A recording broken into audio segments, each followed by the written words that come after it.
मोनिका बहू से सब परेशान थे। कारण था उसका नेचर, जो शादी के 8 साल बाद भी किसी को समझ में ही नहीं आ रहा था। बहू, मैं मंदिर जा रही हूँ, आऊँ तो पराठा तैयार रखना। पराठा किस चीज़ का माँ जी? आलू पनीर या प्याज आलू या मेथी का बना दूँ? सास, जिसे मंदिर जाने को देर हो रही थी। अरे बहू, किसी भी चीज़ का बना देना, वैसे भी भूख बहुत लगी है, मैं जल्दी ही मंदिर होकर आती हूँ। सास तो चली जाती है, लेकिन बहू वो तो अपने ही काम में मस्त हो जाती है। बेटा, तेरी सास आती होगी, जल्दी से पराठा बनाकर रख दे, नहीं तो तेरी क्लास लग जाएगी। ना ना पिताजी, अब कोई मेरी क्लास नहीं ले सकता। नहीं ले सकता? अब नहीं ले सकता क्या मतलब? तेरी सास तो आज तक मेरी क्लास ले रही है।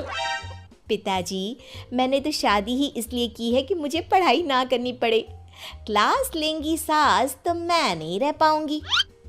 अरे तो जो होमवर्क देकर गई है वो जल्दी से पूरा कर ले बेटा। होमवर्क? कैसा होमवर्क? अरे परेशान हो गया मैं तो। कुछ नहीं बहू, कुछ नहीं, सॉरी, जा।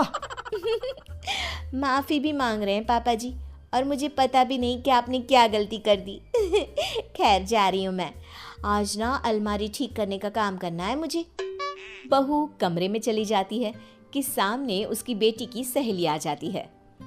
अरे मीरा बेटा, ये कौन है?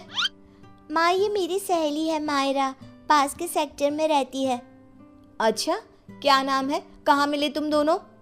आंटी, इसने बताया ना कि मेरा नाम मायरा है, मैं पास के बिल्डिंग में रहती हूँ और हम स्कूल फ्रेंड्स हैं। अच्छा, तुम लोग स्कूल में नहीं खेलते, जो घर में खेलने की जरूरत पड़ गई? वैसे क्या करते हैं पापा तुम्हारे? आंटी, मेरे पापा अमेरिका में रहते हैं। अच्छा, क्या करते हैं? अच्छा, कितने भाई बहन हो तुम?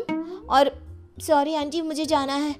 मीरा, देख लेना, खेलना हो तो शाम को पार्क में मिलते हैं।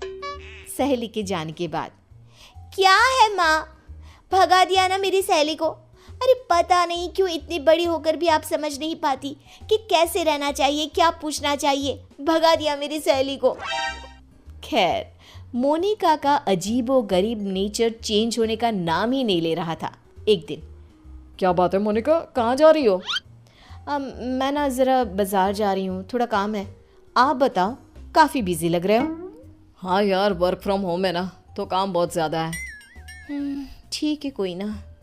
वो क्या है ना, बाहर धूप है और मुझे सामान लेने जाना था। कोई ना, लेकर आती हूँ।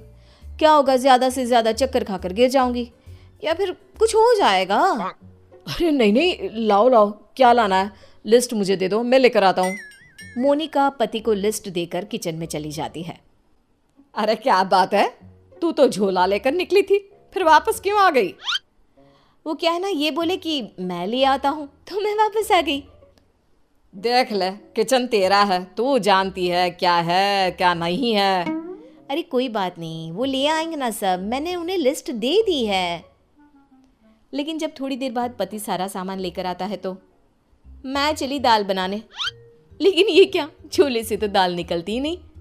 ये क्या है जी, दाल क्यों नहीं लाए आप? अरे लिस्ट में लिखा ही नहीं था तो मैं कैसे लाता? जो लिखा है सब लाया हूं मैं। बस अब तो मोनिका का गुस्सा 7वें आसमान में पहुंच जाता है।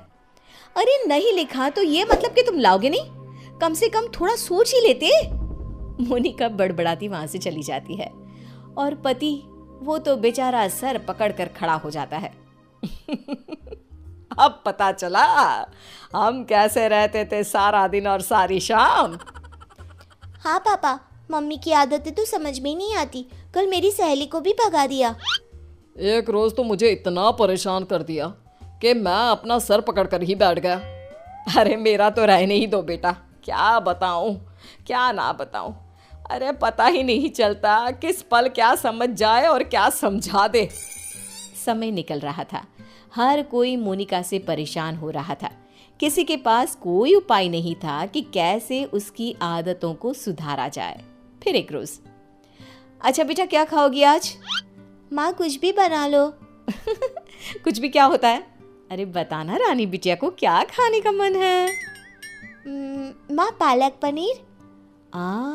मेरी बेटी पालक पनीर खाएगी।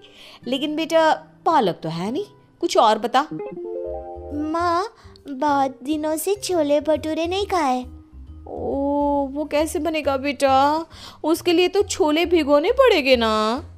बेटी माँ को जो भी बनाने को बताती, मोनिका कोई ना कोई परेशानी बता देती, जिसके बाद माँ कुछ भी बना दे, तू एक काम कर, दाल चावल ही उबाल दे। वही तो बनाया है बेटा, चल जल्दी से आजा खा ले। माँ चली जाती है, लेकिन बेटी परेशान हो चुकी होती है। क्या है, माँ ने जब बना ही लिया था दाल चावल, तो मेरा वक्त क्यों बर्बाद कर रही थी? तभी वहाँ दादी आ जाती है। क्योंकि तेरी माँ है ही ऐसी, यहाँ तेरे पास आने से पहले मेरा भी सर खा कर गई है। क्या कर सकते हैं अब। पर दादी ऐसे हाथ पैर बांध कर भी तो नहीं रह सकते ना। हाँ बेटा, सही बोल रही है तू। बहू को तो समझाना ही होगा कि वो जो व्यवहार करती है वो ठीक नहीं है। बस फिर क्या था, सभी सोच लेते हैं कि जैसे को तैसा करना है। अगले रोज नाश्ते पर, ये क्या है मोनिका, पराठे क्यों बनाए? मुझे तो पोहा खाने का मन था। लेकिन मुझे कैसे पता चलेगा कि आपको पोहा खाना है? बता देते ना। बिल्कुल वैसे ही जैसे तुमको लगता था कि मुझे ये पता होना चाहिए था कि दाल लानी है। मोनिका को कुछ तो समझ में आ जाता है, लेकिन वो शांत रहती है। फिर अगले रोज, माँ जी वो कल ना मेरा व्रत है, तो बताइए ना शाम की पूजा कैसे करनी होती है? कौन सी पूजा, साड़ी वाली या सूट वाली? माँ जी साड़ी वाली। वैसे क्या खाते हैं उसमें? खीर ना, तो मैं अभी खीर बना लेती हूँ। कौन सी खीर बहू, चावल वाली या सूजी वाली? बहू समझ जाती है कि वो सास को जैसे कभी पराठे के लिए कंफ्यूज कर रही थी, सास उसे अब कंफ्यूज कर रही है। तभी डोरबेल बजती है। सामने होती है पड़ोसन, जो मोनिका से मिलने आई होती है। अरे बिटिया, माँ को बुलाना अपनी। माँ को? लेकिन इस वक्त आपको क्या काम है? छोटी सी है, लेकिन सवाल देखो पुलिस की तरह दागी जा रही है। बेटा उनसे चीनी लेनी थी।